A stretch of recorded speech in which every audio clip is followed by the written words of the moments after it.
So Hillary, you ready to go?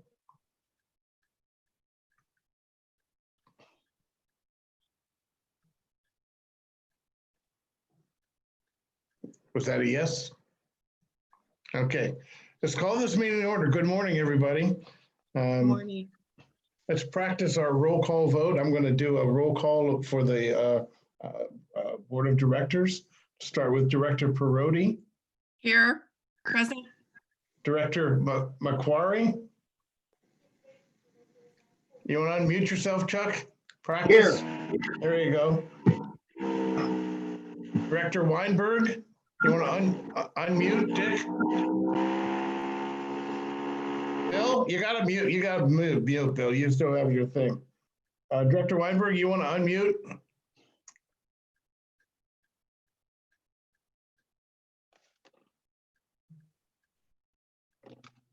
I'm going to show Director Weinberg as being here. He is here.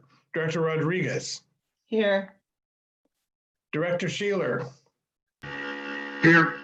Thank you, Bill. Vice Chair Tabor. Here. Good morning, everybody. Good morning, Dave. And Chair Davis, obviously, I am here. Could I have the report regarding the posting of the agenda, please? Good morning. Good morning, Christina. Hi. The agenda was posted on Thursday, July 2nd, 2020 at MTD's administrative office, mailed and emailed to those on the agenda list, and posted on MTD's website. Good, thank you very much. That takes us next to the consent calendar. There are two items. Item 4 is the approval of the prior minutes for the meeting of June 2nd, 2020. And item 5, the cash reports for the periods May 23rd through June 5th, June 6th through June 26th. Are there any questions by any of the board members on either of those two items?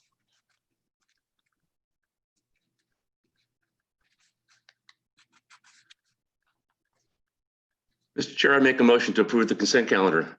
I have a motion to approve the consent calendar by Mr. Tabor. Is there a second? Seconded by Director Weinberg. All those in favor, I'm going to do roll call again. Perotti? Aye. Aye. Director Macquarie? I think he's on mute. Some reason. Okay, I'm here, but I'm gonna have to reboot because I accidentally shut mine off, so I'll rejoin you shortly. Okay, on Chuck, Yeah, while I have you, on the consent calendar, yes or no?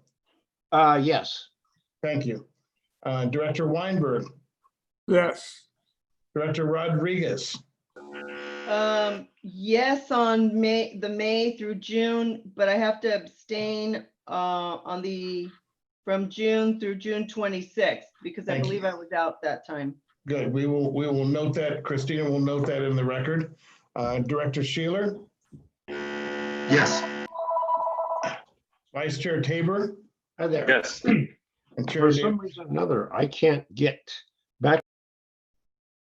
Chair Davis votes yes. The consent calendar is approved. There is one abstention by Director Rodriguez on the period that she indicated. Okay, thank you very much for that one. So then I will go to item 6, public comment. This is for any items which are not on the current agenda the public may wish to speak about. Jerry or Hillary, are there anybody queuing up to speak under public comment? Christina, do you want to handle public comment under? I have 2 public comments, but they will be addressed in item 7. Okay, they're not under public comment. They're under item 7. Okay, Correct. Good. Excellent. Very good. Okay, if we have no other public comment, right, the general public comment, that will then take us to item 7. It's one of the main items on our agenda today. This is the Santa Barbara Metropolitan Transit District Business Recovery Guidelines. And there will be a fairly extensive presentation by staff. I would ask board members to hold your comments to the end. Make your notes, but hold your comments to the end so that we can get through the presentation in a, if you will, a linear fashion, because I think it all does connect. So please hold your comments. And with that, I will turn it over to General Manager Estrada. Jerry? Thank you. Good morning, Chair Davis, members of the board. Going to go ahead and present what we have is MTD's business recovery guidelines related to the COVID-19 pandemic. We're going to be tag teaming this for the most part. Hillary Blackerby, our planning and marketing manager, will do a portion of it, as will Mary Gregg, our Director of Human Resource and Risk and Chief Safety Officer. So with that, if we can go to the next slide. Okay, the introduction here is that, as you know, during the pandemic, reopening has been a big issue for all of us, businesses across the country. It affects public service operators like MTD as well. So what we've done is we've taken a look at what Santa Barbara County's reopening measures are, and we've essentially aligned our guidelines with that. And the purpose, and if you go to the next slide, I want to discuss a little bit what Santa Barbara County has prepared for us as far as reopening. They prepared what they call the RISE Guide for a reopening in a safe environment. And what it does is it provides a framework for local businesses to reopen safely throughout the pandemic, at least attempt to, taking into account a number of precautions and measures to keep your employees and your customers safe. MTD did participate in this process. It included both private and public sector leaders from a number of different segments and industries. It was really an amazing product, I think, and to see a process to see everyone come together to produce something like this, to really try and help everyone get through this process. And what you have is essentially 5 phases of reopening, culminating in, essentially normal business operations in phase 4 as a result. And what we've done is align what we feel are the guidelines that we put together. Next slide. Okay, so MTD's business recovery guidelines, while we prepared them to align with the RISE Guide and the different stages of reopening, from MTD's perspective, what we really wanted to focus on was, what have we learned thus far in the pandemic? What have we heard from our peers in the industry? What's the guidance we're receiving from the healthcare professionals as we go forward, and give you an idea in the public of what's going to guide us as we make critical decisions going forward throughout the pandemic. As you know, we're still in the declaration of emergency process, so things are a little bit, abnormal, and we have to make decisions on the fly that otherwise we would go out and seek more public comment for. So what I wanted to do was make sure that we were transparent with the community and with the board, so that you had an idea of what we're basing some of these decisions on. And obviously, health and safety is one of the biggest ones. It's at the top of the list. We need to be able to adapt to fluctuating healthcare orders. For example, if we have to go back, I think you've seen it recently, where we advanced to phase or stage 3 of reopening, and then we had to go back. Essentially there were a number of more cases. A couple of areas were, our components were closed, businesses, that sort of thing. So we have to adjust for that. Service provision, key issue is going to be for us, what are we going to do in August if schools reopen?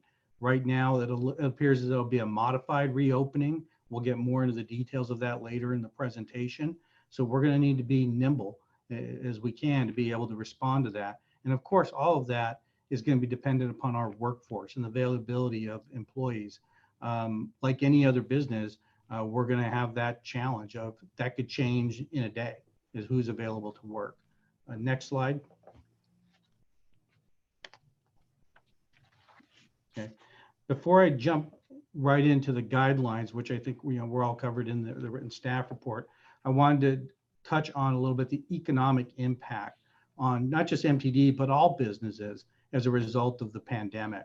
What we're seeing is depressed customer activity, and for MTD, that's ridership. And we'll get into more details of what we anticipate and at the rate that might come back. Local businesses have closed or modified their operations, they've been restricted. For MTD, what that translates into is the physical distancing requirements on board the bus. So for example, booster trips that may have had standing load capacity in the past, we're not going to be at that level. certainly not during stage 2B, stage 3, maybe when you get to stage 4 and normal business operations. So that's going to create some challenges that we'll go into during the presentation. Workers furloughed and work hours reduced. You've seen that across the country. For MTD, no one's been furloughed at this point. There have been some work hour reductions, at this point, and you see that even with our service levels when they were reduced and we suspended service. Next slide. Directly related to MTD's finances, and we covered this, I think, in detail during the budget process, but I wanted to share two graphs with you. One is the key operating revenues. When you look at the pandemic and the impact it's had on MTD, passenger fares top of the list. You see, we've halted the collection of fares. We're hoping to reinstate that in August or September. It really depends on some of the other measures we're going to be talking about here, but you see the financial impact there on the table. In the middle, you see the sales tax impact. This is what we have to date. You can assume that perhaps in a year, 18 months or so, the economy may bounce back and we may recover on sales tax. But the thing I really wanted to highlight here was the importance of our passenger fares that we generate from the service. With the physical distancing limitation, we will not be able to get back to full fares. Okay, I'm back on for some reason. Welcome back, Chuck. Okay, thank you. All right. So with passenger fares, that's going to be a challenge for us. We're going to have to get service back out on the street in order to supplement the physical distancing limitations, maybe even add boosters at a time when we're not taking in the fares that we would typically receive. So that's going to be a real challenge for us in this industry, like a lot of businesses. Next slide, please. Our saving grace at MTD and for public transit is the CARES Act funding that we received. There's been a lot of discussion about that publicly. We've shared that. We were very fortunate to get it, I feel. That those funds, our primary goal is to shore up our budget as well as Easy Lift, the ADA paratransit. We're considering a request from the Clean Air Express, which is a commuter service from north to south. For the first year, the hope is that we can extend those funds beyond 18 months and hopefully cover 2 fiscal years. It won't be easy, but we're going to do our best to get to that point. I think that's critical for us to get through this. Next slide. And that's really highlighted here on this particular slide, which we shared during the budget process. I won't spend a lot of time on it. I think it's clear that second fiscal year is going to be a challenge for us. Next slide. Okay, so let's jump into the business recovery guidelines. Now that we've kind of set the stage for things. The first section, and we've broken our business recovery guidelines into 4 sections, is short and midterm service provision criteria. So what is it that we're basing our decisions on as we suspend service, restore service, or supplement it with unscheduled boosters? Well, first and foremost, what you see up there on the table, it deviates a little bit from what was in the written staff report, but the content is the same. I just had to kind of summarize it a little bit to make it a little bit more presentable for a PowerPoint presentation, but there's no changes to the content or the intent. Now, so when you look at stage 1 and 2, really it's about supporting essential workers. I think we all remember what March, April, May looked like. That's the key. And I think we did a pretty good job of that. It's something we've learned from. And I think if we ever have to go back beyond, back to stage 2 from 2B, I think we'll be pretty well prepared. It really comes down again to the availability of our workforce. And again, essential trips is what you're focused on. As we really kind of get into stage 3, and we're right there now, I believe, in Santa Barbara County on the cusp, if not already in it, is prioritizing the modified reopening of educational institutions. So that's the local schools, that's UCSB, that's City College. And later in this presentation, Ms. Blackaby will go into a little bit more detail about our conversations with the school district and what we're preparing for. But I think publicly, most people have heard that there's going to be modified reopening. At least that's the plan in August. And we are doing what we can. We have a number of booster trips that support the junior high and high schools. In other words, they offload what would be demand on our regular service. We would really overload those services if it wasn't for these booster trips. So these booster trips are very critical to us and for the young folks that are trying to get to school. So organizing that and getting together with the bell schedules and the timing is a lot of work. And I really want to give a lot of credit to our planning department for all the time they put in so far to try and line us up and get us in position. So next slide. Okay, what I wanted to share here a little bit was I've shared a little bit about our finances and what things look like and the importance of the CARES funds. If it wasn't for that, we would have no chance of restoring the services that we're going to be talking about. But really, I also want to show what's happened with our ridership. This graph's got a lot going on, but the ridership numbers you see there, the 4,049, 4,385, et cetera, that particular line, that's our weekday average ridership since April 6th. We averaged 4,049 weekday riders. In the staff report, there was a mistake. It referred to average weekly ridership. It should have said weekday. That's per weekday.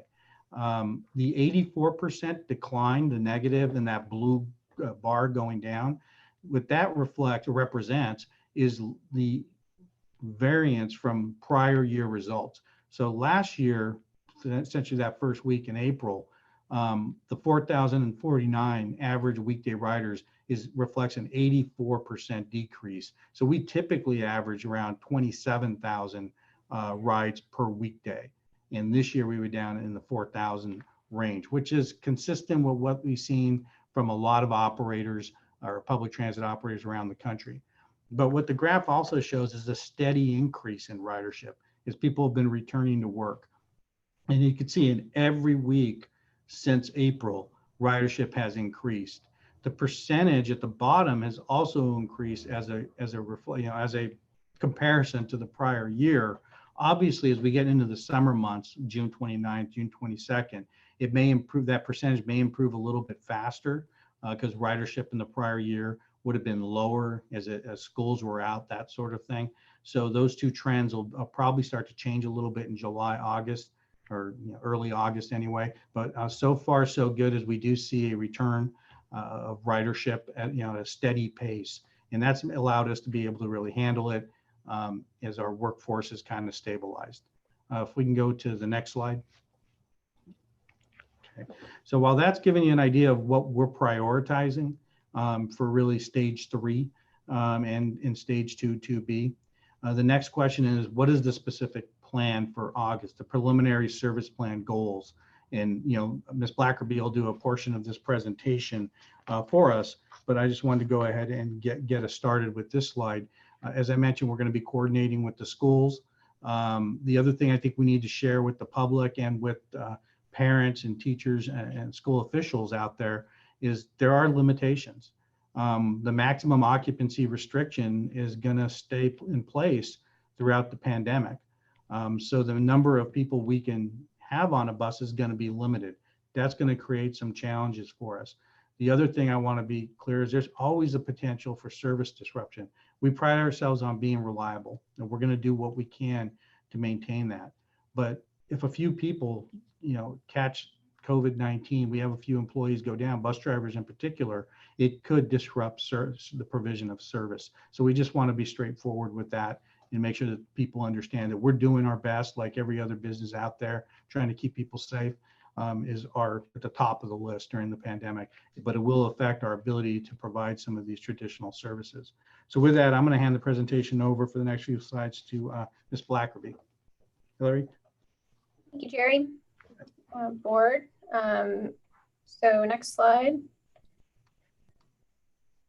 So currently, and it mentioned it on the slide before, but just to kind of catch everyone up on this and any members of the public that might be watching. We, back in March 19th was the first service reduction we had. And that was predicated on Santa Barbara City College, UCSB, and Santa Barbara Unified closing their campuses. And so at that point, that was sort of an easier decision of what we would cut back on first. And so that was the Line 15X the line 16, the line 28, and those booster services, right? We knew that the vast majority of people who take those are students, and students have been told, go home, stay home. So we, as of March 19th, we paused those services and suspended them. Then, like Jerry said, the planning team was working around the clock to really figure out, okay, what can we build that's more sustainable to get us through the summer? Thankfully, in late March, we had spring break planned, and we usually reduce service on some of those college serving lines during that time. So that bought us a little bit of time to take a deeper look and say, we know that we need to reduce our service further for all the reasons that Jerry just mentioned about workforce and all that. And so we've further suspended service, downtown waterfront shuttle, seaside shuttle, and the crosstown shuttle.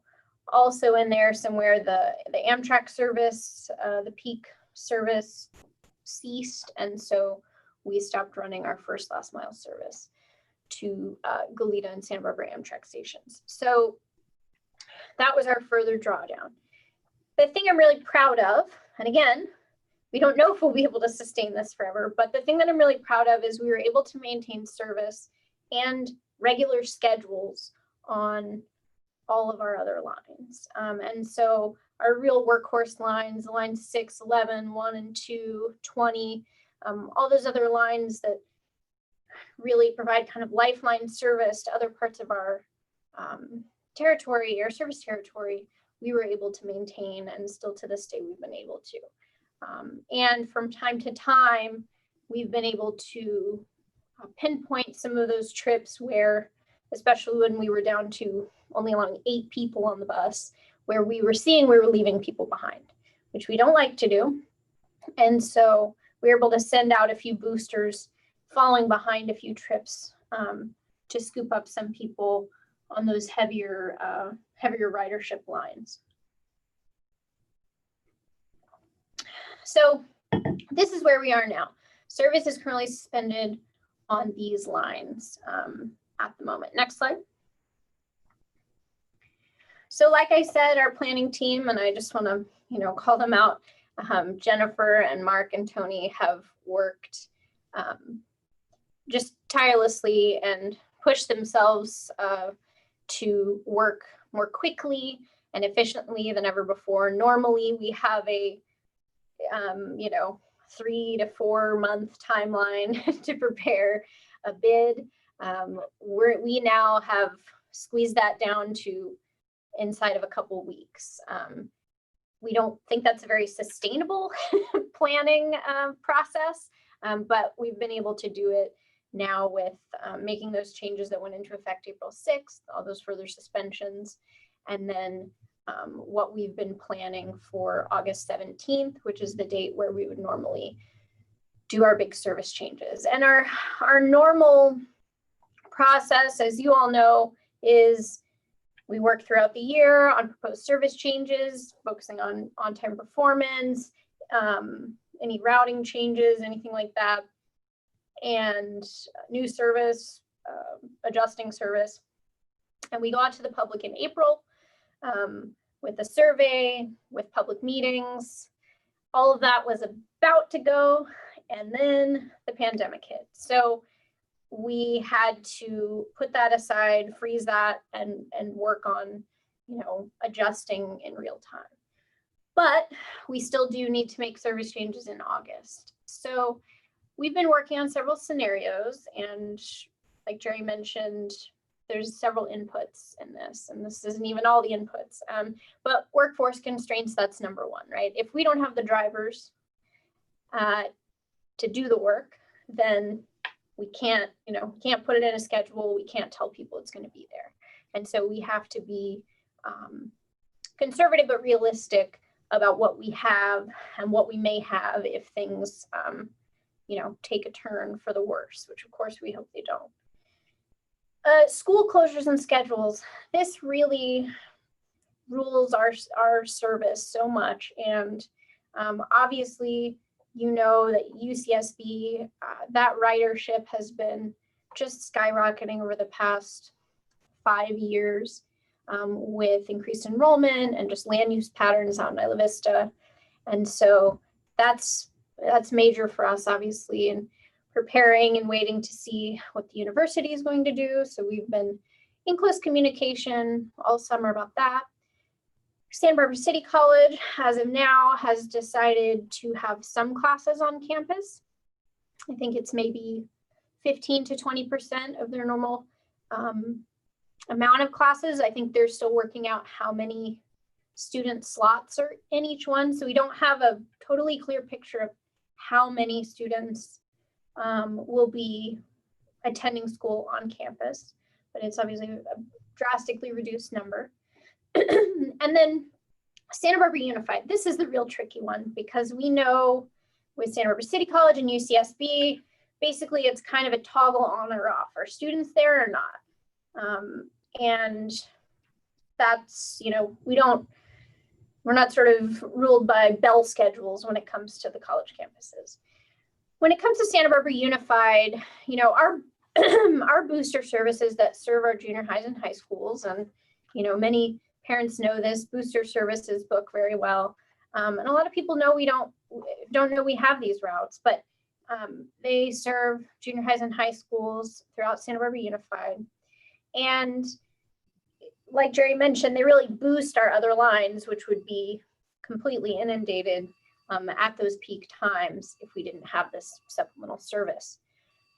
But traditionally, what happens is a driver and a bus goes out, they cruise through a neighborhood, pick up students that say go to San Marcos High School. So they pick them up along the west side of Santa Barbara, go to San Marcos High School, drop them off, and then that same driver and bus goes around the neighborhood around there and drops students off at Goleta Valley Junior High, for example. And then they go about their day either on a split shift, or they go and you know, fold into, say, a line 6 or 11. And in the afternoon, they pick up at the schools, go back and do the same thing. But we're able to double up in that way because traditionally, high schools started at 8, junior highs started at 8:30. Obviously, the school district is in a very precarious situation, planning for something they've never dealt with before. The state's trying to come up with guidelines. The locals are trying to come up with guidelines.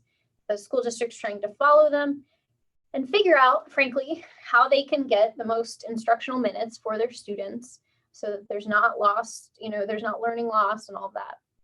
And so we've been in touch with the school district on this. They really haven't been given a ton of time to come up with what their schedule will be like, but they think they've gotten close.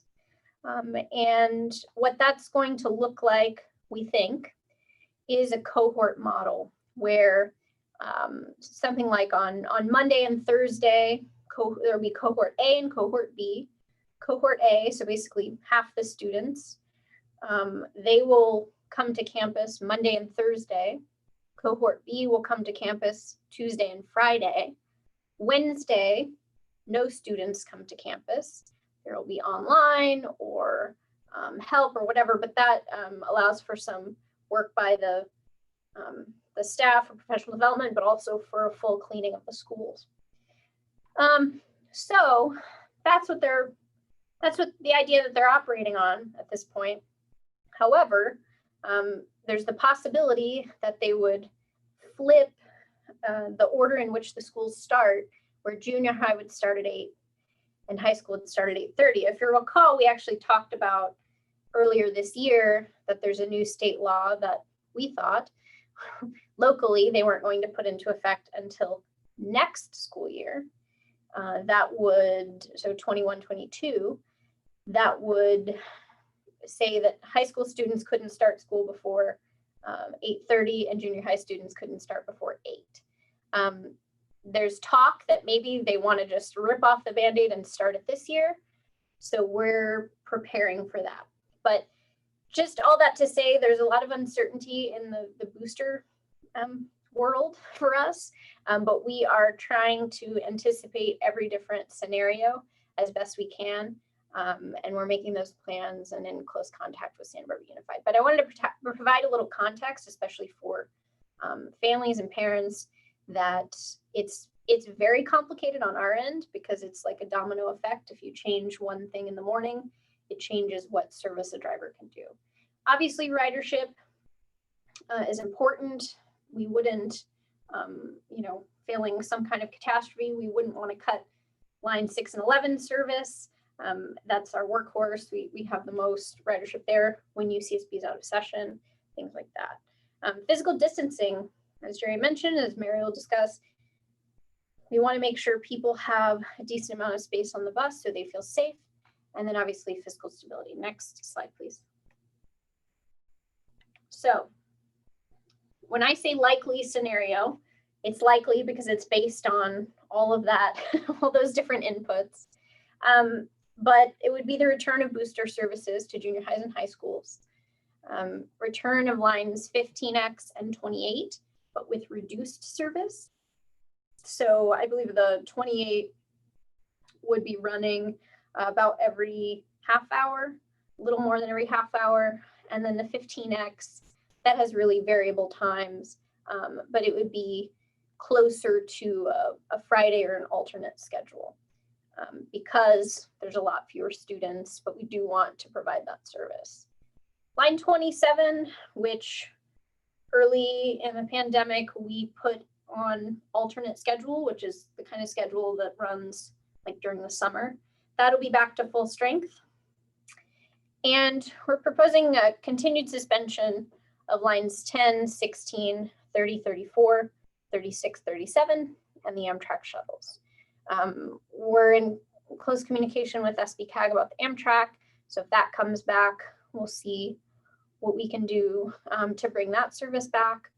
For 30 and 34, that's downtown and waterfront shuttle. I think as you all know and you've heard, and that is going to be on pause for the fiscal year due to the city of Santa Barbara not having the funds to subsidize that. The 37, while it's very, it's well loved, the crosstown shuttle, it is technically kind of duplicative of lines 1 and 2 since it serves the east and west side. So we do have service still to those neighborhoods. 36, Seaside Shuttle in Carpinteria, we have the line 20 as the real workhorse out there. We have not reduced service on the 20. The 16 is the SBCC shuttle, and that goes essentially just between downtown and City College campus. It also serves West Campus. And then line 10, which I believe we have some public comment on, is it honestly functions as a booster most of the time. I think there's maybe 8 one-way trips a day on that. And that serves Camino Real Marketplace and then goes near Dos Pueblos High School, serves the Cathedral Oaks corridor over to La Cumbre. So La Cumbre Plaza, that is, on La Cumbre Road. So that one, we've gotten some comments on what that would mean, because that sort of boosts the boosters when it's running, when school's in session for DP and La Colina. And so we're taking a look at if we could actually boost the boosters with just a follow along booster on some of those lines that serve that. And so we're looking at a lot of our data about which stops are most well used and things like that from back before the pandemic. Next slide. Okay. Turn it back over to Jerry.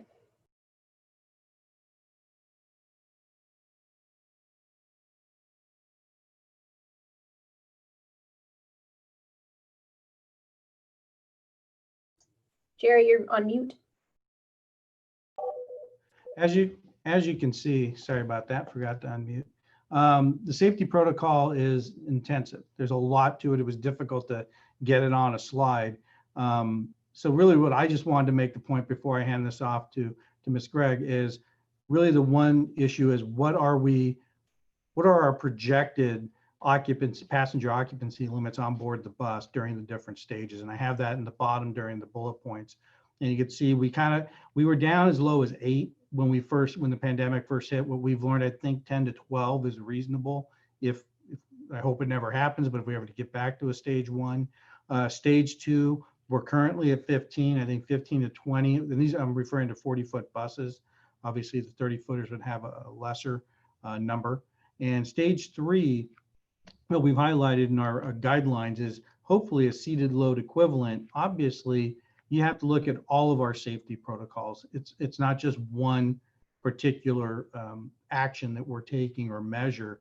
It's everything that we're doing, the cleaning, disinfecting program, the installing the driver barriers, et cetera. All that has been taken together. So I wanted to highlight that particular item because it's the most critical as it pertains to our ability to provide sufficient service to the educational institutions in August and September as they start to reopen. But with that, I want to hand the presentation off to Ms. Gregg to discuss the safety protocols. Mary? All right, great. Thank you, Jerry. Good morning, board. Next slide, please. All right. So we're hearing a lot during this presentation about workforce, the health of our workforce, and our focus certainly is on that, but that is also combined with putting in safety protocols for the health of our passengers and members of the public. So MTD early on through this process established and implemented safety protocols based on guidelines from the Centers for Disease Control, CDC, local and state public health agencies, and orders put through by the health officers, kind of outlining a lot of things that were general practices. We also went to specific industry standards, communicating with our peers to see what they were implementing. But all of these, the key to this is all of these really tie to those standards and safety protocols that fit into certain categories from the Occupational Safety and Health Administration, as we all know, called OSHA. Next slide, please. So these are the 4 principal strategies that OSHA has in place to prevent or reduce exposure basically to infectious diseases. They also overlap with other guidelines that OSHA has in place, again, tying with CDC and local public health agencies to reduce any type of injury or illness in the workplace. And OSHA put out specific COVID-19 guidelines for employers to implement into the workplace. And they did this relatively early on. So they got out in front of this in late February, early March, and really kind of helped be a playbook for a lot of workplaces to know what was required of OSHA. Next slide, please. So the first one on the list are engineering controls, and those seem relatively straightforward. Those are items that, those are controls that put things between you and the potential for infection. So Mr. Estrada mentioned the driver barriers earlier. Here's an example. This photo represents a prototype that we are currently working on for an interim bus operator cockpit barrier. Again, this is kind of the top layer of the 4 items that OSHA has you go through when you evaluate workplace safety. Other examples are HVA systems. Our heating and ventilation system here in our administrative building, we assess what our filter levels are, and we look through to make sure that those are on a regular schedule to help filter out any kind of particulates or pollutants. An air purification system is something that the industry is looking at right now for on board the buses. It's in a development stage, and we are keeping up with what's happening in the industry on that. And again, that would be tied to the air conditioning system on the bus. And then early on, one of the engineering controls MTD put in place was the rear door boarding, which you've heard during this presentation. Next slide, please. All right, work practice controls. Those are also known as administrative controls. These are things that we do here in the workplace to reduce the likelihood of exposure. And basically, you're altering the way that you do a task. One example would be dry sweeping the buses. When we evaluated some guidelines that were being put out, we looked at areas where we replaced dry sweeping of the buses with wet sweeping. So that's just one example. The big one that we all talk about is the enhanced cleaning and the disinfecting protocols. Immediately went into higher frequency, high touch surfaces such as doorknobs, faucets, countertops, stair rails, things like that. Anything where anybody is touching on a regular basis. We also reduced our occupancy limits throughout our administrative office and our transit center, our temporary transit center, and areas with a lot of traffic patterns. So in our break rooms and things like that. And the focus on that really is to do the social distancing, the physical distancing. We have hallways where we've implemented directional flow, areas where people are unable to pass each other with the 6-foot physical distancing. We've identified specific directional flow. And then we closed our administrative office early on, as well as the transit center for an interim closure. Next slide, please. So personal protective equipment, item number 3 on OSHA's list, if you will, the bucket within which our controls are. We're all very familiar with PPE, face masks, face coverings. Have implemented. We put those in place early on in line with what we were seeing within the industry, as well as what the different cities were putting into place for the public. MTD does require the proper use of face coverings in all buses by our employees and our passengers, as well as all personal vehicles. So any area as well where social distancing or physical distancing cannot be maintained, we require face coverings. Another example would be gloves, eye protection. Essentially, PPE is selected for the specific job task. Next slide, please. So universal precautions, it's kind of the 4th bucket of OSHA's list here. And these are everyday precautions that we are taking to prevent spread. Hand hygiene is really important. We immediately and very early on put at every sink location the proper way to wash your hands. We had hand sanitizer stations located throughout the buildings. Entrance ways to the different doors, areas where we felt that we could have people coming and going. We've maintained hand sanitizers mounted on the walls. In addition to that, we are rolling out individual hand sanitizers, and we have a program in place for that. Social distancing or physical distancing, we've established specific areas where to come into the building, how to exit the building, and how to maintain that distancing. Limited passenger loads, again, Mr. Estrada talked about this earlier. Another one that's a universal precaution is remote work. Where and when people can work outside of the office, we implemented that, and in fact, got that rolling in early February in anticipation of the need for that. And the biggest message we have here, and where we're educating both the public and our employees, is stay home if you're feeling sick. We've put specific protocols in place to communicate with our employees.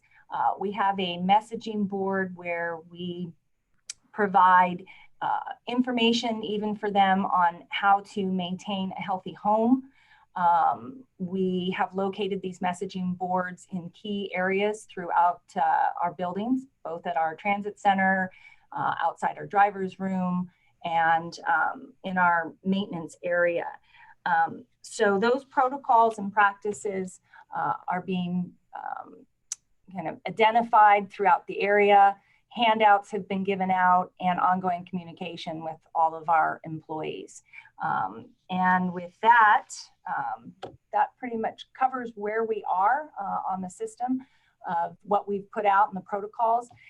But keeping in mind that these protocols are not static. They're ever evaluated. We review them. We continue to communicate with our industry peers, stay on top of any changes in guidelines from the CDC and our local public health agency, as well as with OSHA, to continue to evaluate what more we may need to put in place as we move through the different stages and hopefully get where we need to be in order to get more passengers on our buses and move forward. Okay, next slide. Mary, thank you very much. I'd like to take this moment to really recognize Mary's efforts throughout the pandemic as our Chief Safety Officer. I appointed her Chief Safety Officer literally, I think, a month before the pandemic. So, I'm glad I did it a month before.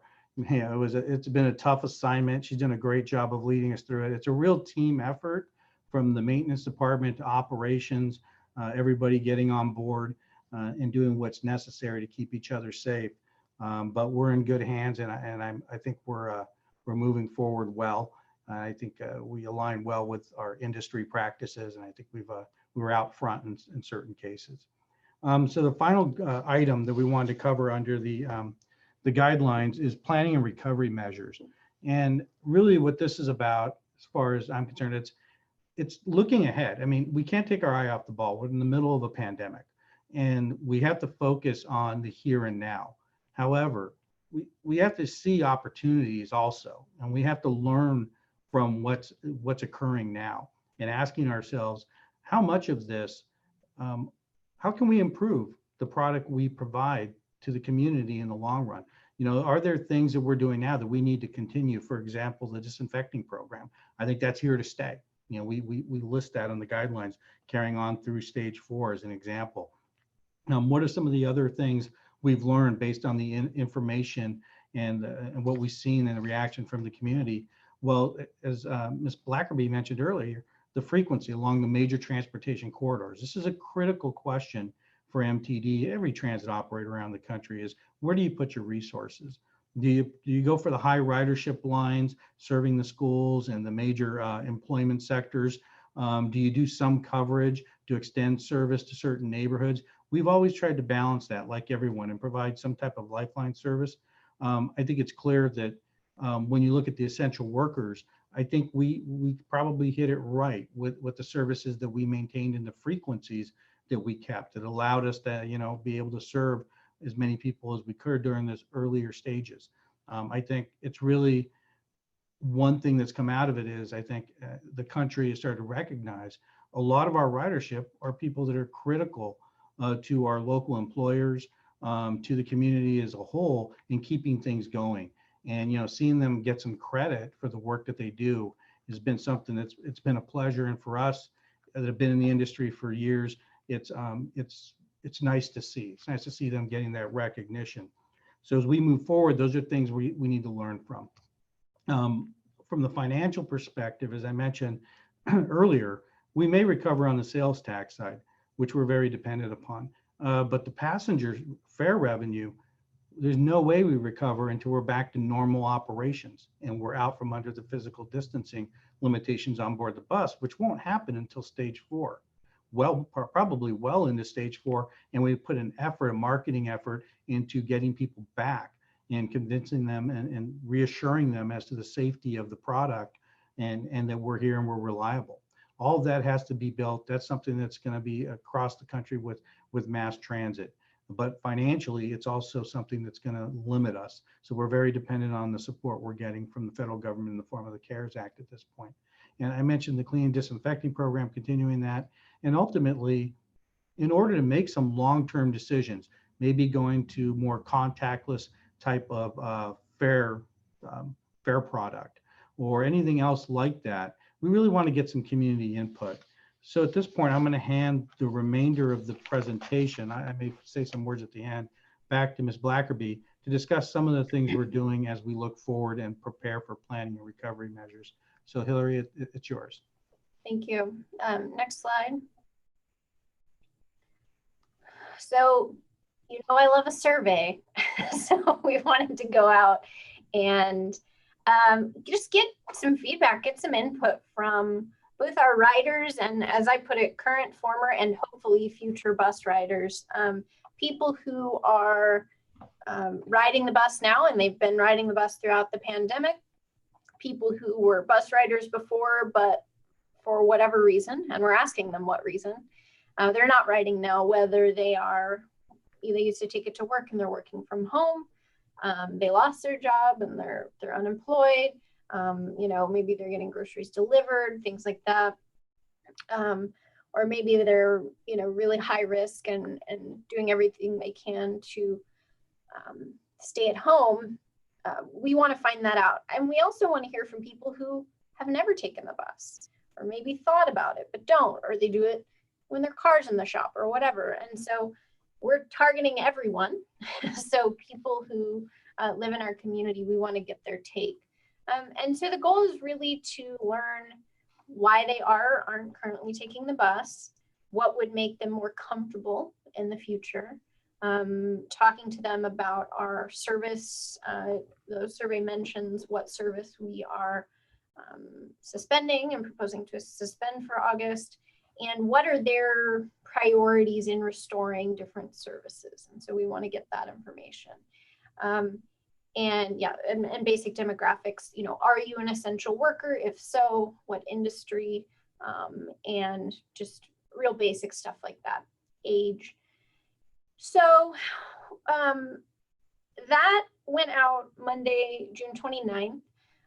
Anyone who'd like to take a look at the survey, or better yet, take the survey, can go to sbmtd.gov/survey. It's in English and Spanish there. We've also shared it on all of our social media channels.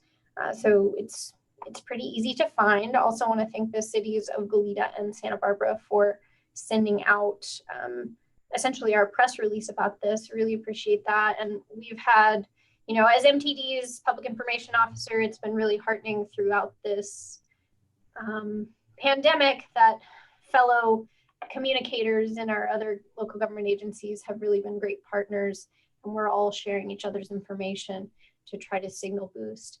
So since the 29th, and it's only the 7th, we've actually had almost 700 responses. I don't know why we've had that many, but we have. So that's really exciting. I haven't done all of the crunching of the data yet, and the crosstabs will be very interesting because people sort of fall into two funnels of, are you riding the bus right now or are you not? And so throughout this month, we'll continue for a couple more weeks to get that information, and then we'll crunch the numbers and present that to you probably at your next board meeting. But just sort of initial things of peeking into the data. The cleanliness is very important to folks, and it's making sure that that's top of mind and letting people know the depths to which we're going to really keep those buses clean and keep people safe. We are working very hard to do that, and we will be working very hard to share with folks what that looks like. Next slide. So like Jerry said, obviously we are very focused on the here and now, but we can't, I don't want to lose sight of where we were at before the pandemic, and we can't lose sight of where we're going to be after. We were, for this fiscal year through February, our ridership was up every month, and it was climbing and it was climbing and it was looking really good. And so I don't want to lose sight of the fact that we were I think, on the cusp of really kicking it up to the next level. In fact, we had even designed and in some cases, already produced some of the components of a ridership campaign that we were planning to launch in March or April. We will do that again someday. We've got that on hold. It's good creative and good information.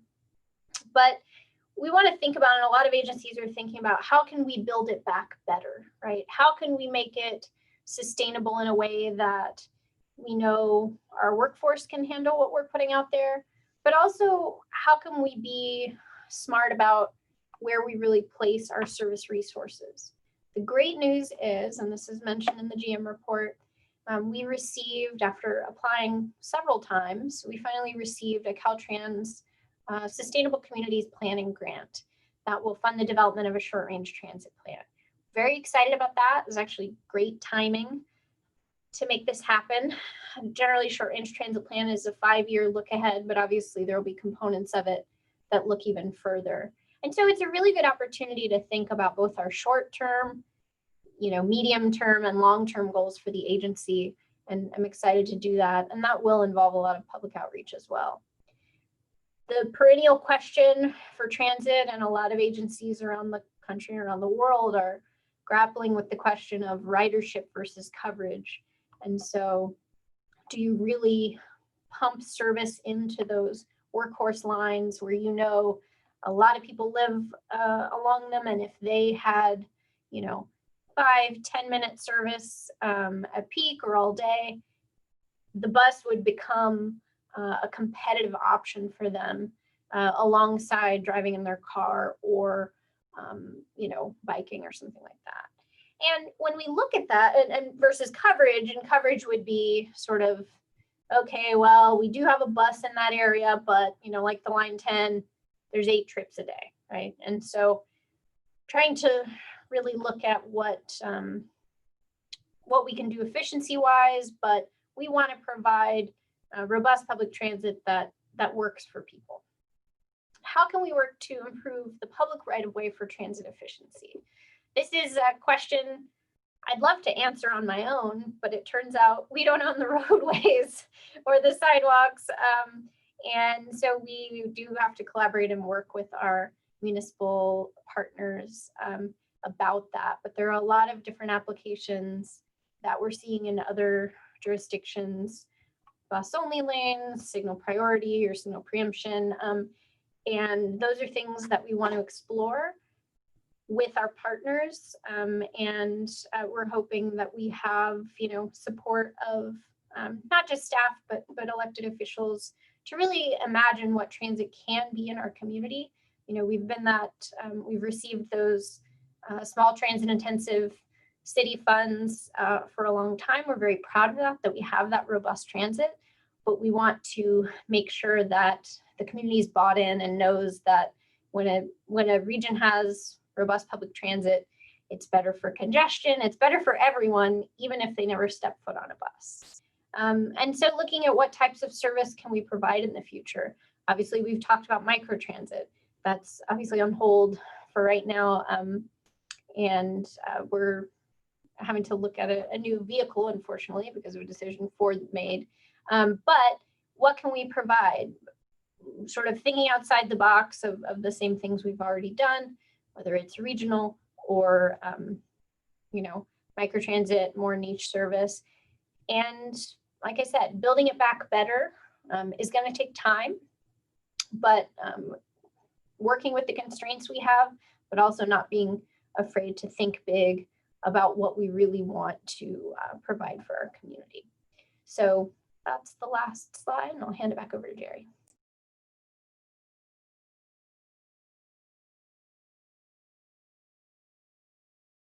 You're muted, Jerry. Did it again. All right.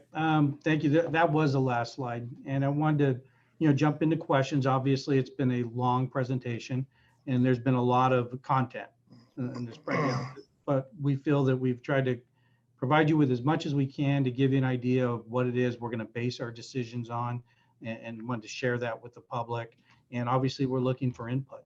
What are your thoughts based on some of the guidelines going forward? Or is there anything you think that you've heard that you think we should be considering as well as we move forward? So with that, Chair Davis, I'm available for you.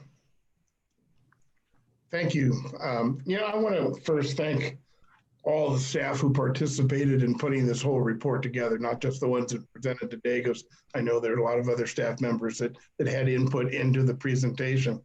I also basically want to thank all the staff for working during these very critical and stressful times. So just up front, thank you all for basically what you're doing. And I think the report very much explained the thoughtfulness which has gone into the response to the COVID-19 situation on the part of MTD.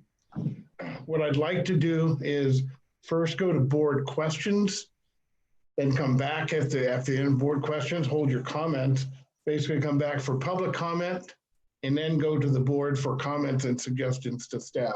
Does that work for everybody? Yeah? Okay. So let's go to board questions, and I will basically move, again, I guess we'll do a roll call type of round robin and just see if there are questions to be asked. And again, I will start at the top with Director Perotti. Paula, do you have any questions at this time? If people don't have questions, you can pass. You know, I just think I have some comments, but I'll hold those till later. But I do, I think the staff report really answered a lot of questions that I had originally. I do have a question about just compliance as far as the mask wearing on the buses for keeping our drivers safe. Are we, how's that, just out of curiosity, how's that going? And have we had any issues? And if there are issues, are they asked to get off the bus? How's that being handled, just out of curiosity? Yeah, I think I can answer it. And if I don't cover it well enough, I think Mary could jump in. But I think it's gone pretty well overall. There have been some challenges like everyone else, I think, with like any other businesses. There's been issues out there. The approach we decided to take was to treat it like any other safety policy on board the bus. And typically what the driver does is we'll ask someone to comply. If they refuse, can't get them to abide by the rule, the driver will stop the bus and ask a supervisor to come out and support them. Supervisors have masks that they can hand out as well. I think some drivers that have encountered those sort of challenges more also have some that they can hand out.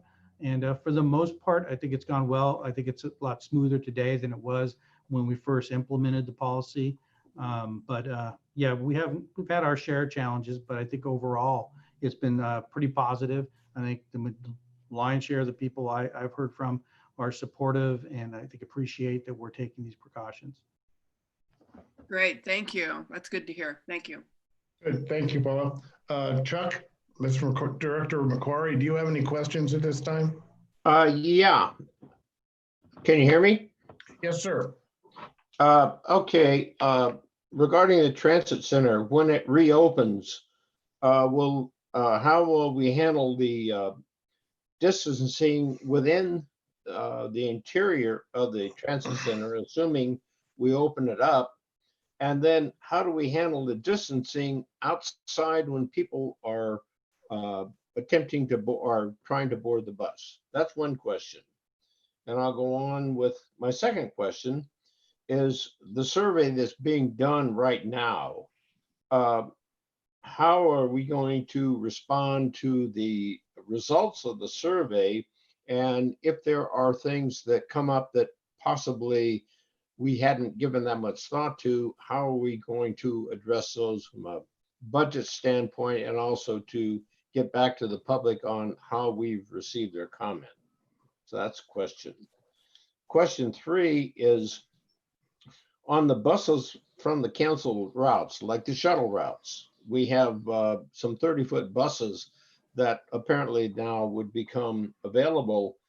Can we afford to take those buses and boost the routes where maybe we have a problem with boarding space on the bus? So can we afford to take those buses and put them out into service as boosters?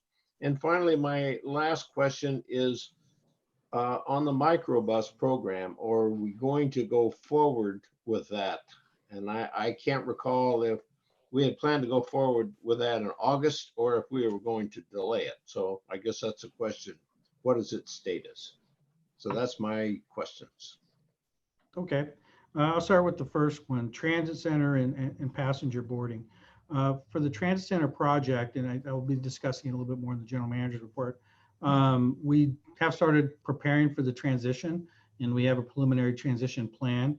And as far as the specifics within the TC, I'll ask Ms. Gregg to go ahead and answer those questions. She's taking the lead on that. Certainly, thank you. So all good questions relative to the things that we're trying to figure out right now for the transit center, working with county and local health agencies, as well as, looking at what we need to implement to keep both our employees and our passengers safe within the space. So in terms of the social distancing or the physical distancing, we've evaluated, for example, all the different benches that we're putting in place. We've got these really great new snazzy benches that are kind of flat and individually segmented. So what we're looking at doing is closing off the opportunity to sit in all of those locations. So we will identify where seats will be available within the actual building itself. We're looking at pattern flows. We haven't made a final determination on the pattern flows right now, but certainly looking at directional, coming in, rotating around, exiting both doors, but what that would look like. We'll also have floor markers, and thank you to the marketing department and to Hillary. We've got these really great big square red floor markers. We're utilizing them in our administrative building here to indicate where people will stand as they wait in line. And we're also looking at some of those regular universal precaution measures as well, requiring face coverings when you come into the building, as well as when you're waiting outside. And then in front of each CSR station, we will have hand sanitizers mounted for the public to use prior to doing their transaction. And then when they're done with their transaction, handling cash or tickets and whatnot, they'll be able to use that. So there, as Mr. Strada stated, we're working on a transition plan right now. So those are many, many things that we're looking at. But to the specific question about social distancing, we will have designated markers throughout the area where people need to be. Thank you. On the second question, the survey, I'll hand the timeline answer to Ms. Blackerby. But as far as the results of anything that we think would be implemented in the long term and how we would pay for that, that's really going to be what we refer to as phase 4, the planning and recovery stage. And I think we highlighted it there in the guidelines is we need that public input in order to determine what should be prioritized both financially and from our investment of our time. But Hillary, if you want to answer on the timing of the survey. Sure. So while we haven't set a final deadline to close it, I would say I'd like to have it done in the next 2 weeks. We've had such a good response. I think maybe letting it play out through this week and the end of next would be good. As far as the responses, a lot of the questions are based around like, why are you taking it, sort of information for us about like, okay, these are the type of people taking the bus right now. These are the reasons why the people who aren't taking it anymore aren't taking it. That's good information. But then there's other information of, what would make you more comfortable and things like that. And those would be things that we would act on internally, right? So like I said, the one that's rising to the top, no surprise, is cleaning and disinfecting of buses. Like Jerry said, that's here to stay. And so that's good. And so that shows me that's something we're going to need to communicate to our riders and to the public of this is something we're doing. A lot of agencies have produced videos of showing what happens on their buses, how that cleaning happens. And that's something that we're very interested in doing. As far as survey reactions on service restoration and things like that, obviously that is just very helpful for us. It's not necessarily that because there's a lot of different variables, right? Not necessarily like, well, the crosstown shuttle got the highest number of votes, and so here we are, it's coming back, right? We don't know necessarily, and there are a lot of different constraints, but it's good to know, and especially in looking at those crosstabs, who are the types of people we're prioritizing these specific lines. So we'll take a look at that. And then I could answer the microtransit question too. Sure. So this is something that the plan was that our vehicles were going to be built. They got delayed due to the pandemic, but we were told that they would go on the assembly line at the Ford plant in October of this year. And then they have to go to our upfitter to get the basically to get customized and put the lift and ramp in. And we were hoping to launch service maybe in January. I got a call 2 weeks ago from our salesperson, who we already have everything mapped out with for purchase of the vehicles. And he let me know that Ford had let him know that the Ford Transit diesel, which is what we were ordering so that we could use our renewable diesel and get good greenhouse gas reduction numbers out of that. Ford said that they will not be building those diesel vans in 2020 or 2021. The soonest they might do it is 2022, and that is due to lack of orders.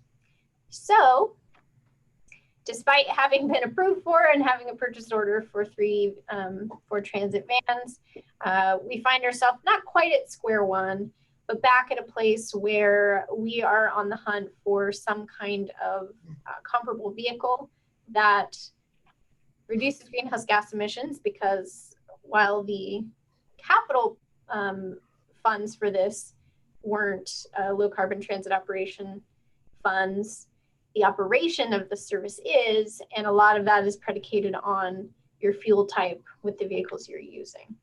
So unfortunately, at this point, Chuck, I don't have an answer for you unless we're able to find something quickly, a vehicle that we can slot in. We're also going to be in contact with Caltrans, who control those operating funds we're planning on using for the service, and let them know what's happening and see if we could maybe use a certain kind of vehicle now and then switch over as soon as one is available. But it's very hard to find, because they're so popular and because of mandates, it's very hard to find, say, an electric van like that right now that you could actually have in hand pretty quickly and have the sufficient subsidies from the state to make it financially feasible.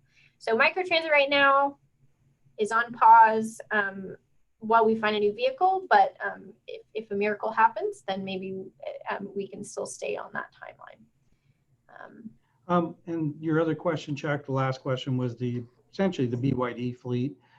We are operating those. We've allocated them to the line 3 now, and we also use them as relief vehicles so that we can have better physical distancing among our drivers that are shuttling between the facility here and the transit center. Typically, they'd all be in a smaller vehicle.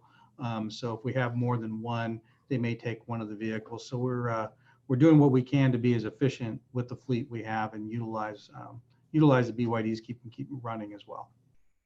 I think we answered all 4 of the questions. Good. Thank you very much. And we'll go then to Director Weinberg. Dick, do you have any questions? My biggest question is, how the heck did you guys get all this together in this period of time? It was an excellent report. And I'm really very proud and thankful for the great job that you're doing. Thank you. Good. Thank you. Excellent. Okay. Director Rodriguez, Olivia. I want to unmute. There, sorry. There. On the sanitizing of the buses and eventually the transit center and obviously our office, when they're sanitizers, you said there's bottles. Are there actual pump bottles, or are we doing the, put your hand under automatic so that you don't have to touch it bottles? Pumps. Yeah, so what we'll be doing is we're going to be using the self foam one so that you don't have to touch. It'll have a drip tray on it, things like that. And we're really looking throughout the facility to determine what the best type of, kind of engineering controls are for these types of things.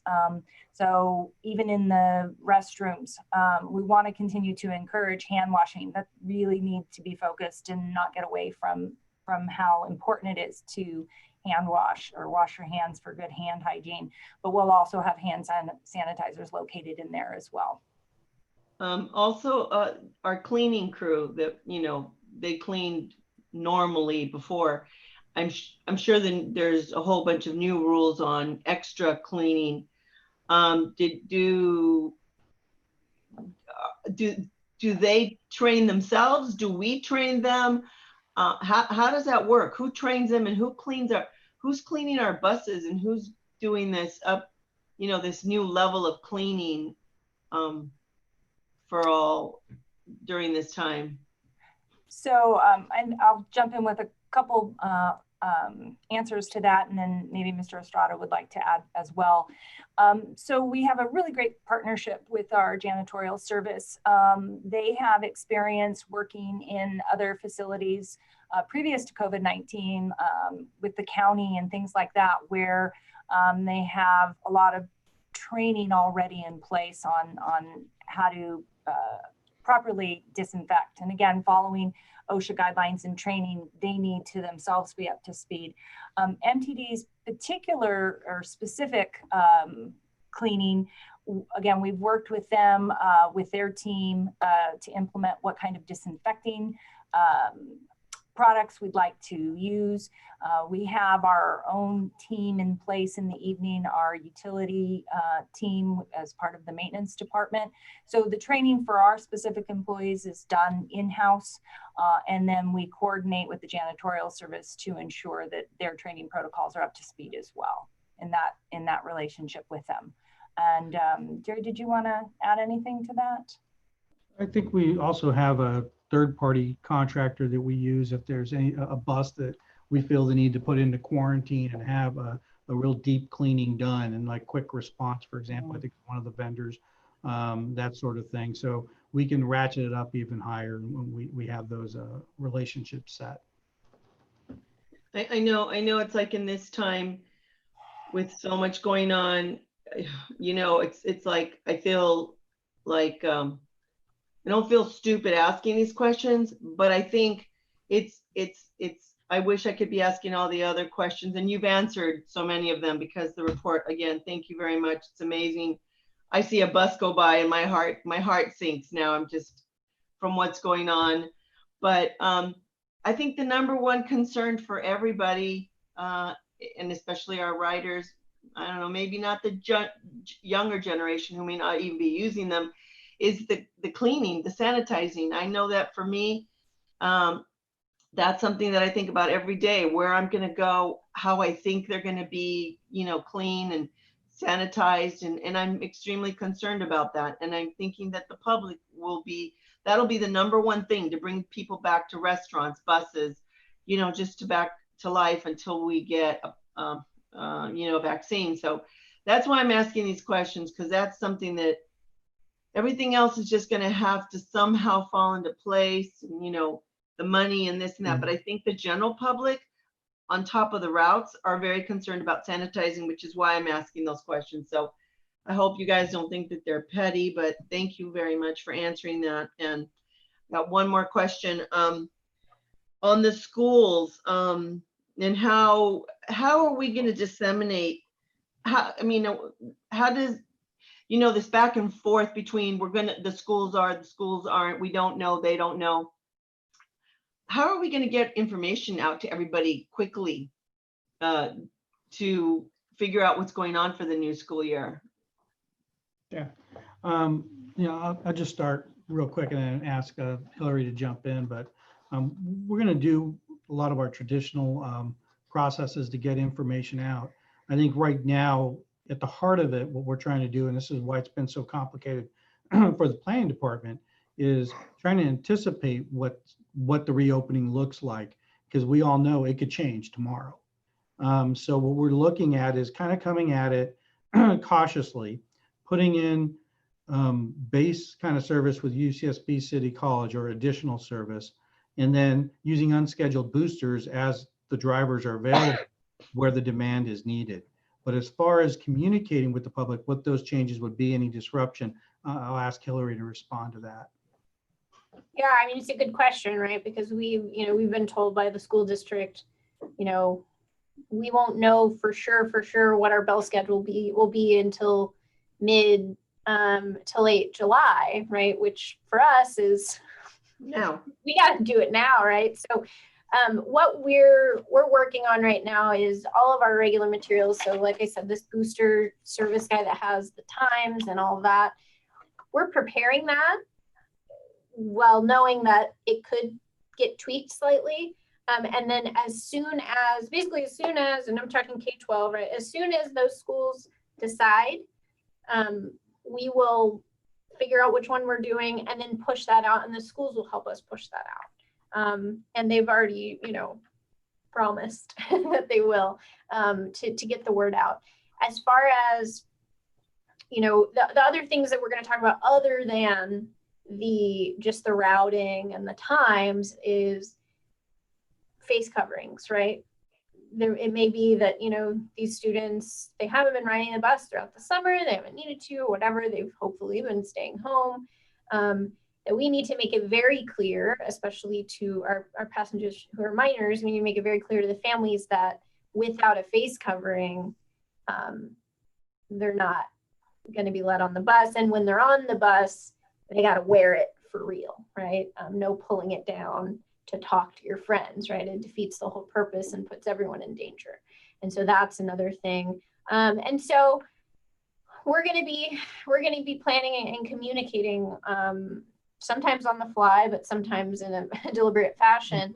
As far as the boosting of things, we're also going to be very clear about whatever they end up being at that point at our capacity restrictions, and saying, sometimes it's like, if you have another way to get to school, it might be a good idea. We never want to say that. We want everyone to take the bus all the time, but we're in a place where we just, we have to rely on that sort of attrition. Thankfully, the cohorts will be split in half, but we've talked about this with the school district. We have no way of guaranteeing that cohort A and cohort B have the exact same number of bus riders in them, right? And so we're going to have to pay very close attention to ridership in the first few days and just adapt as best we can with the workforce that we have. And so there's a lot of things that we're preparing for, different scenarios, but there are also scenarios that we are going to have to watch for and react to in real time, I'm quite sure. So I don't know if that answers your question. yeah, it does, Hillary. Are we planning to put together any PSAs,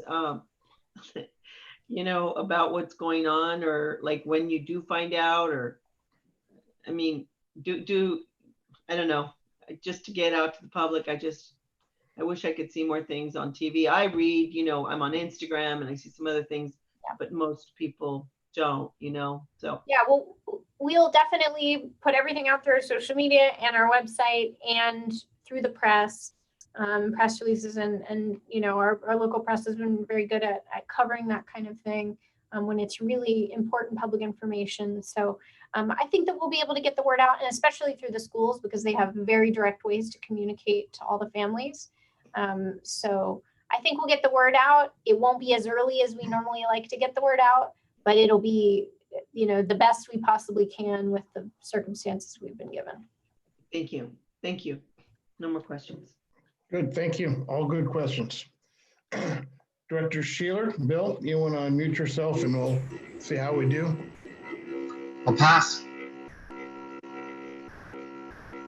Pass. Okay. Director Vice Chair Tabor, Dave. Yes, I just have a couple.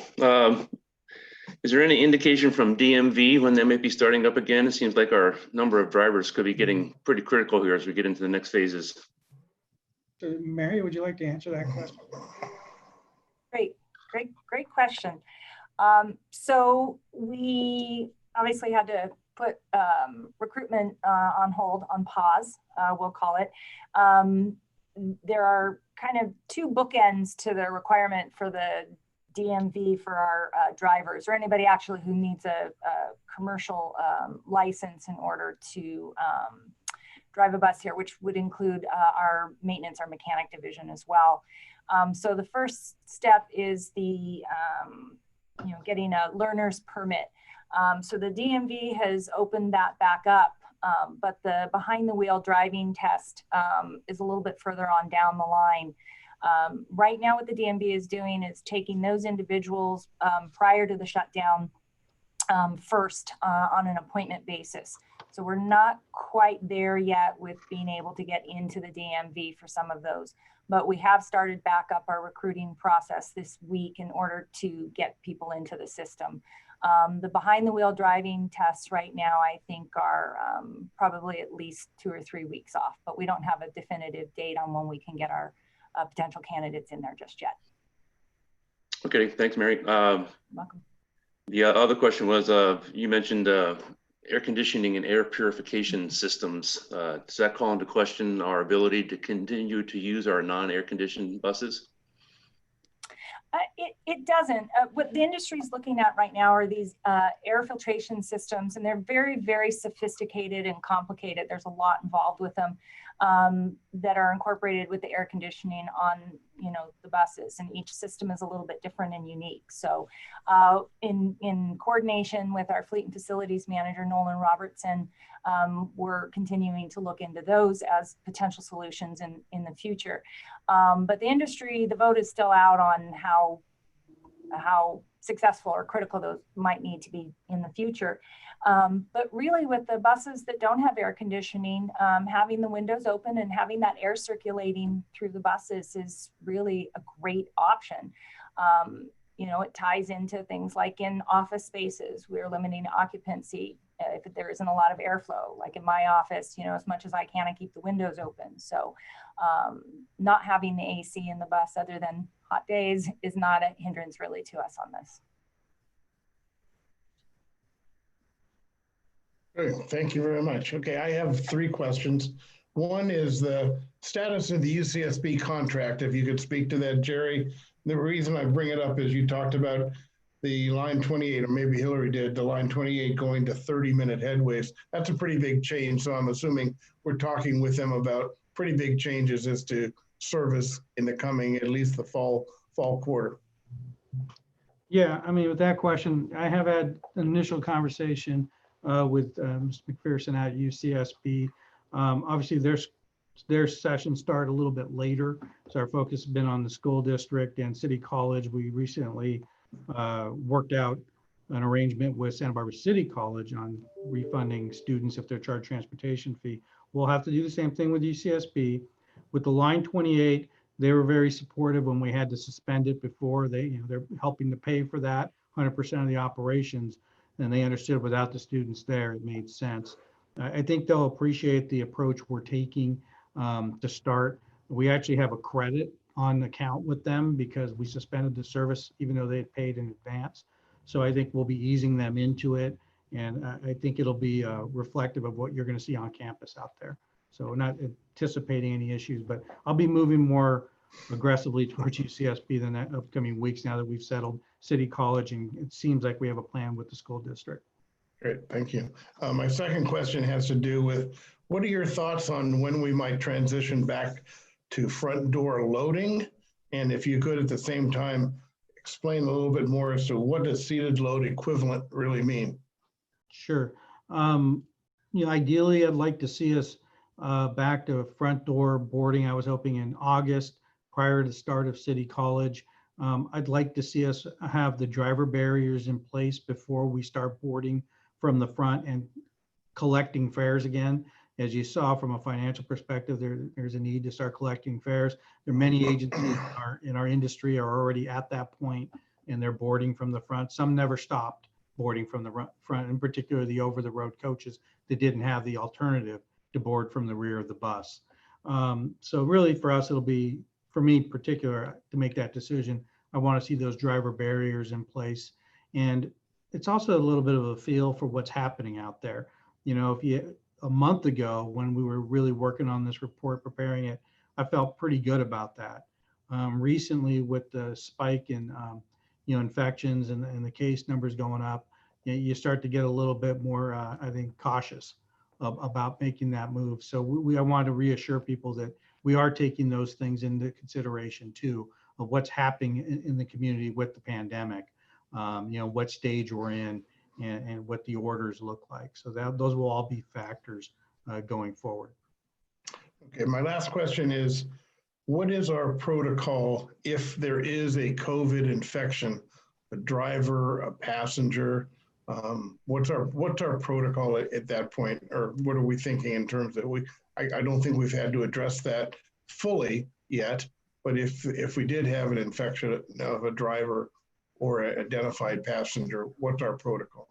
Well, I could tell you, and I'm going to ask Mary to really jump in with the specific protocol, but we've had a lot of close calls, I would say, especially early on, March, April, just talking to other general managers around the state. We were doing weekly calls. We were sharing different scenarios because there are things that have come up you wouldn't have imagined through this, and we've had to learn from it. So with that, I'm going to ask Mary to kind of go into the specific protocols, but I just want to share it's not always as black and white as it may seem, because there's a lot of scenarios that could occur you wouldn't even be able to dream up. Mary? Okay, perfect. Yeah, as Jerry indicated, there's a lot of moving pieces really here on the different scenarios that can be presented relative to somebody not feeling well. I think the first thing that it starts with, and what we've really been, shall we say, out there and aggressive on, is the educational campaigns that we've done with our employees in general, not just our drivers, but everybody.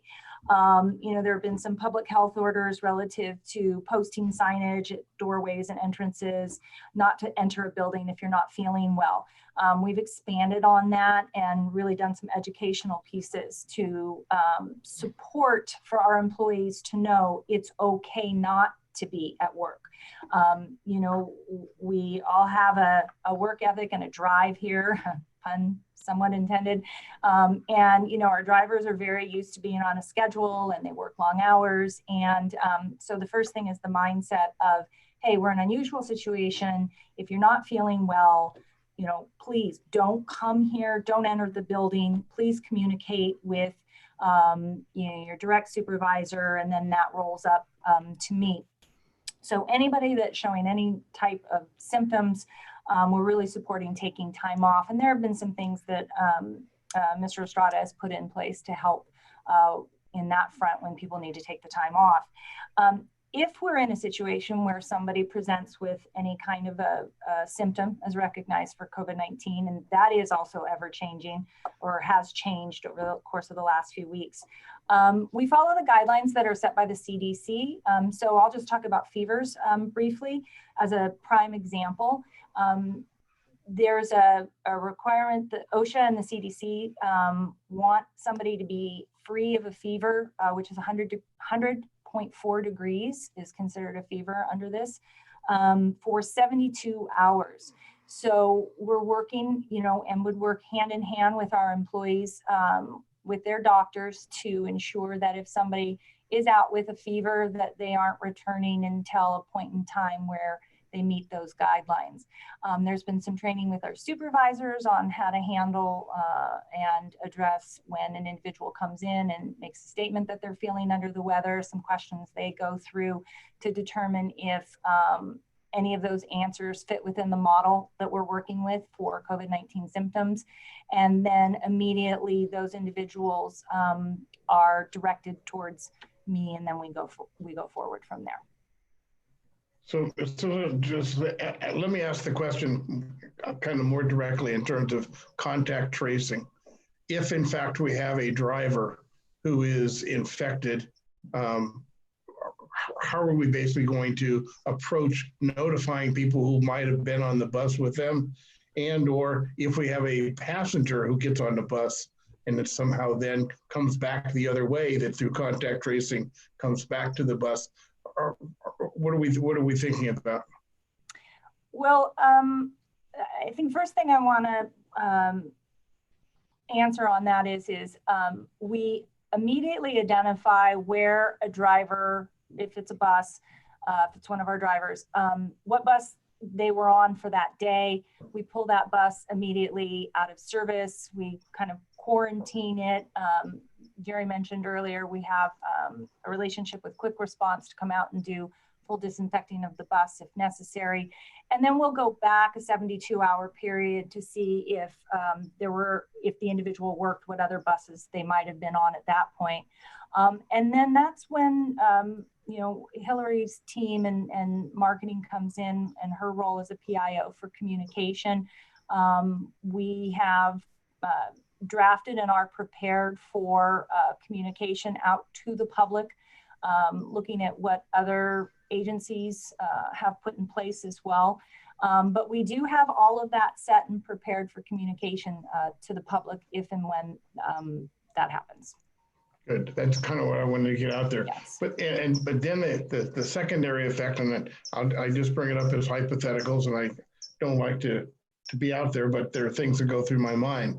We get a driver who basically ends up being sick, and he's been in the office, essentially having to then quarantine other people he's been in contact with, which then affects our workforce.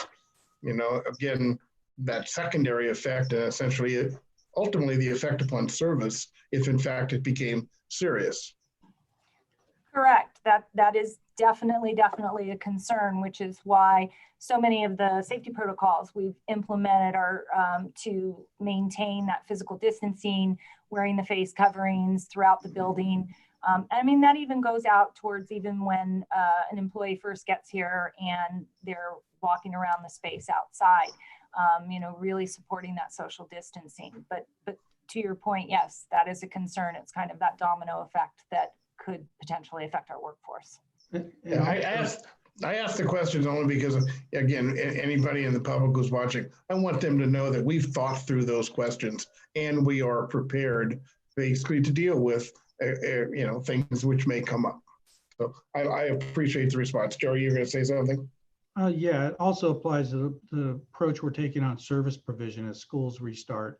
And one of the reasons why, rather than reinstate line 37 or the line 10 in its entirety, instead keeping those drivers and those vehicles available to be unscheduled boosters gives us the ability to be a little bit more nimble. It's a little more expensive typically, not something we ideally do, but in a pandemic, I think it's the right approach. Good. Anyway, thank you for those responses. Okay, if there are no other questions from the board members, we can come back for comments after the public. We will then go to public comment. And Christina, do we have people who wish to speak? We have 2 email communications that were received on Thursday, July 2nd. And they're essentially the same message, but I will read the entirety of each message. So the first is from Joanna C. Again, received Thursday, July 2nd, 2020, with subject line 10 and booster service. And the email reads, "Hi, please forward this to the MTD board members so that it can be considered at the next board meeting. I am a parent of a Dos Pueblos student. She takes the bus to school, picking up at Camino Cascada and Cathedral Oaks and getting off in the afternoon at Cambridge and Cathedral Oaks. She is not alone at these stops. Booster service 2730 is always full well before her stop. So she relies on line 10 to get to and from school. 2730 drives by her without stopping. Without 10, she could not get to school. I see now that line 10 is suspended as of August 2020. I am begging you to prioritize line 10 or a second bus, or with social distancing, a third or fourth or however many it takes to fit student need, to get all the students on that line to school. Already parents are facing huge burdens with loss of income and different school schedules and days and start and end times, plus homeschooling and providing instruction and supervision and technology to kids on the closed/remote days. For many of them, they either work or have other kids to care for and homeschool, so their students need the bus line 2730 and 10 to get to school.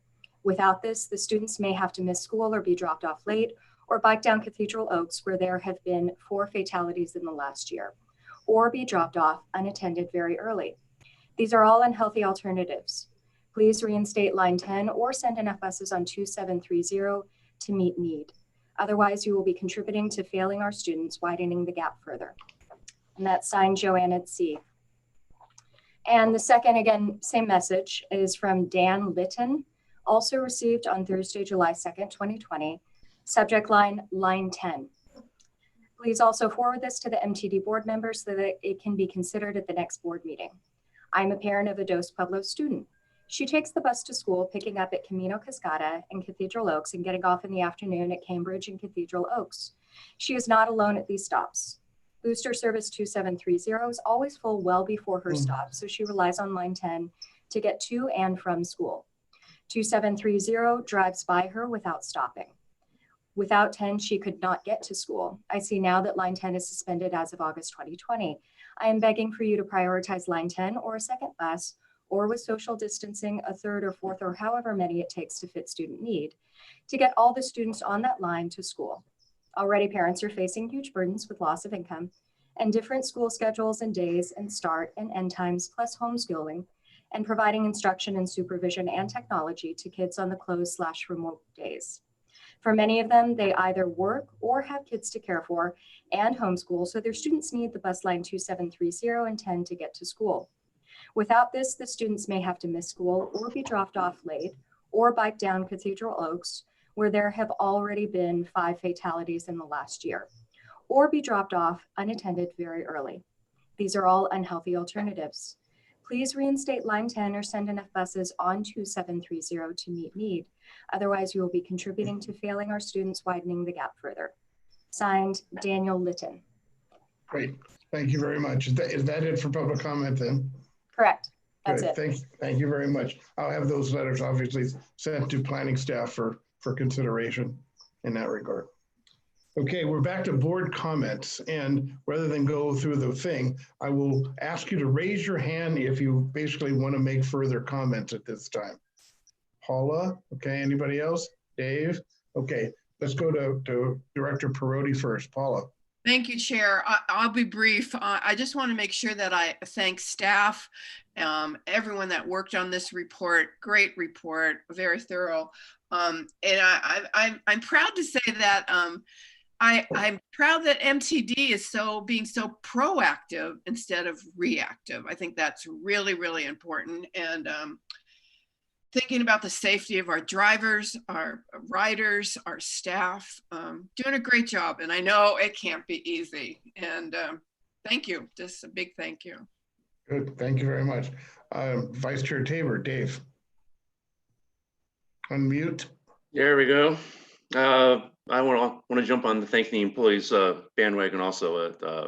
When I saw the word furlough come up in the beginning of the presentation, I said, how could we possibly furlough anybody? We're asking people to do 2 or 3 or 4 jobs now, in addition to doing more of their own job. So the nimbleness of the organization continues to amaze me. And this is a great example of that. I had seen a survey recently where they had asked a bunch of people back in March, when will you return to X, Y, and Z activities? And at that time, there were some folks that even that time saying, I will never go on an airplane again. I will never hug up somebody in public again. I will never do this again. Maybe 1 or 2 people. They asked that, did the same survey just a week ago, and those numbers went up tremendously. So we're going to have a difficult task on our hands. I'm glad to hear the survey went out and we're getting such a good response to it, because the information we get from that is really going to help us put a plan together and figure out what we're going to do next. So thanks for that. Good, thank you. I'll echo everything said relative. Chuck, you want to say something? Yeah, sometimes my questions and comments are a little maybe to the point, but I realize how much work goes into the things that the staff does. And, you know, it's just really hard to emphasize what a great staff Jerry has and what the work that Jerry does. And it's just, we almost accept it because it's there, but they do such a quality job. And I sometimes feel guilty about not really thanking Jerry and staff enough for the work that they do. You know, I've been there and I know a lot of things that get done aren't really recognized by the board, but you know, we should really be thankful that Jerry's got such a great staff and that we've got Jerry. Yeah, I think this report really reflected Team MTD really coming together in a stressful time and really putting it together in an incredible way. So again, thanks to everybody. Jerry, any final comments before we move on? Yeah, that's it. Thank you to the board for, your support throughout the pandemic and your input on this. I think it's going to help guide us going forward. And, I'd like to echo that, the thanks to the team here. We got a great team. And we can't ever lose sight of the folks that are out on the front line, our drivers, our mechanics and utility workers. They're essential workers. They're out there, they're critical. And, it does take the entire team, even though they're not here, to be able to be recognized. So fantastic. Solidarity with Team MTD. I love it. Okay.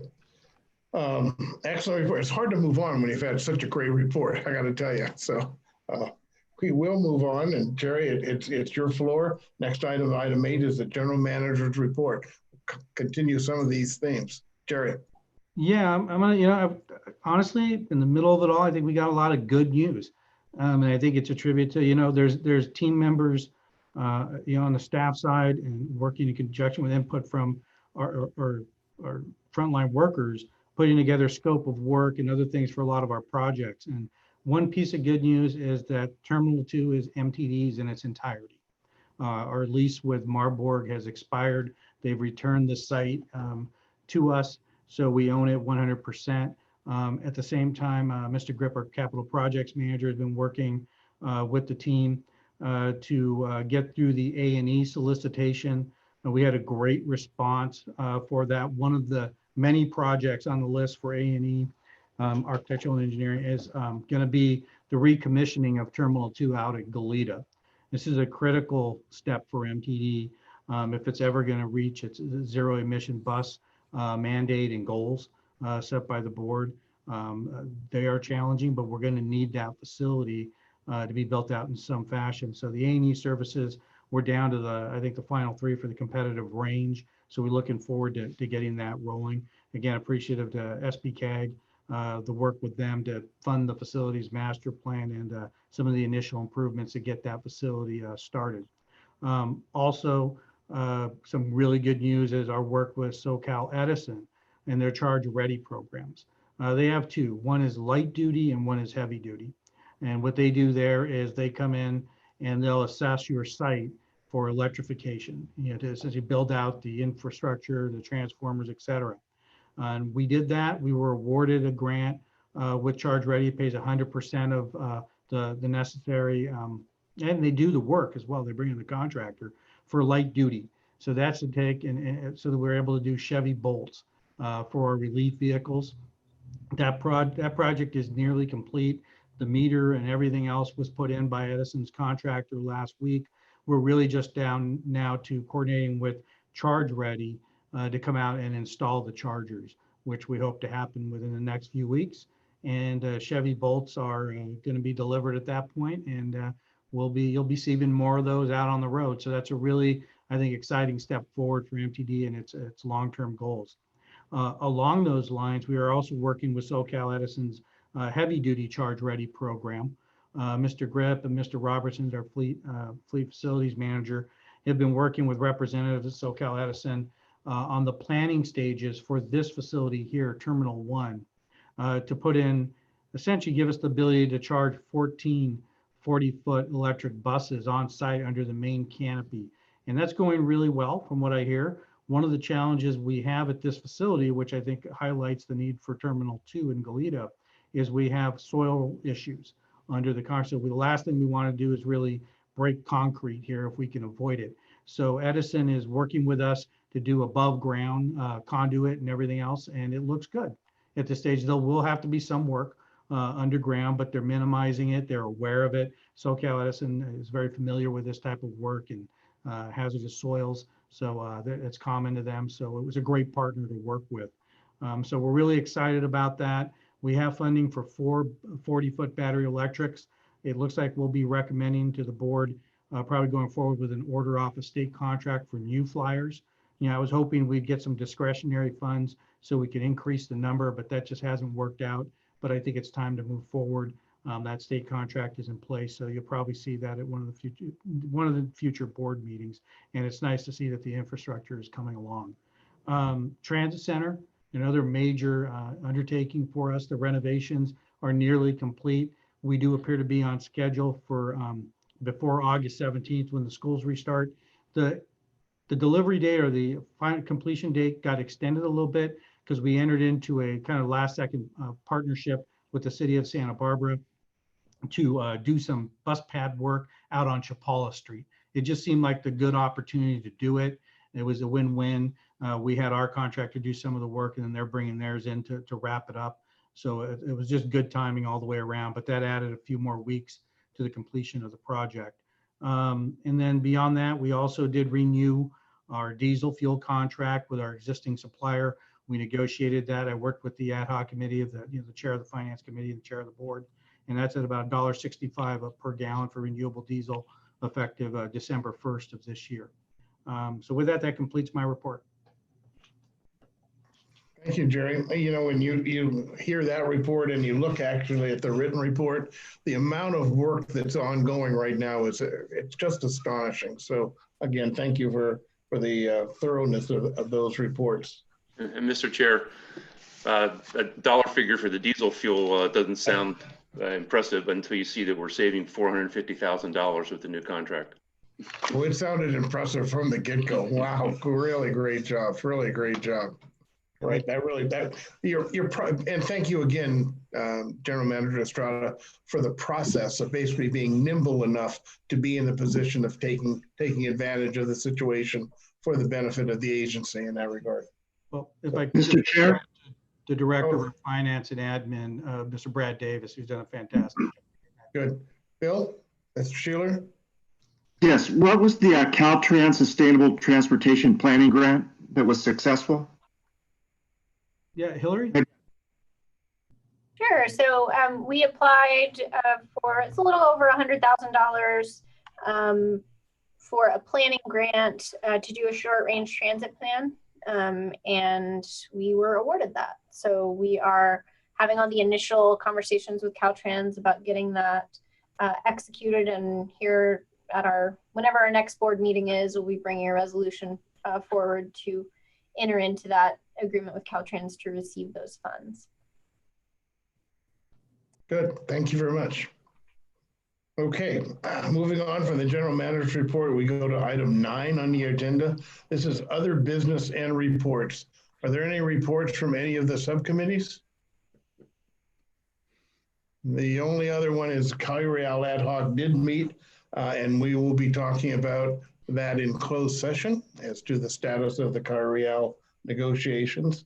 I'm also going to ask both Mr. Sheeler and Mr. Tabor, if possible, to hang around at the end of the meeting so that we can essentially just check in on that item again as the ad hoc.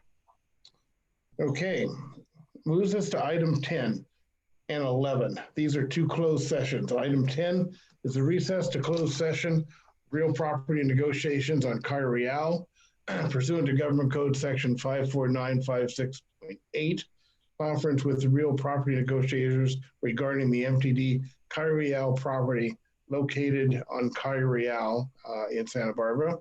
Under negotiation will be the price and terms of payment.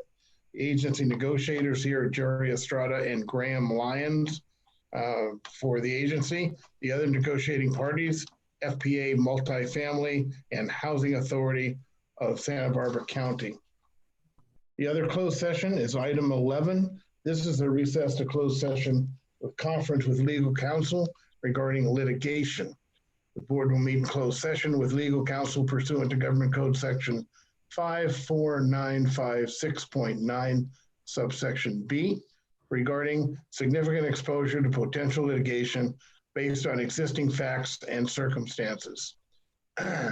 We will have public comment on either of those two items, the Cali-Real negotiations and/or the regarding the litigation with legal counsel. go to Christina, Ms. Perry. Is there anybody who wishes to speak under either of those two items? There's no public comment at this time. Okay, not hearing any of those, any public comment on either of those two items, we will stand adjourned into closed session. We will come back into public session for adjournment, but at this time we stand adjourned. And Jerry, Hillary, Pablo, you want to basically put us into closed session? Yeah, Pablo, if you can take us off YouTube, and I think it'd be me, Mary, Trevor, and the board members.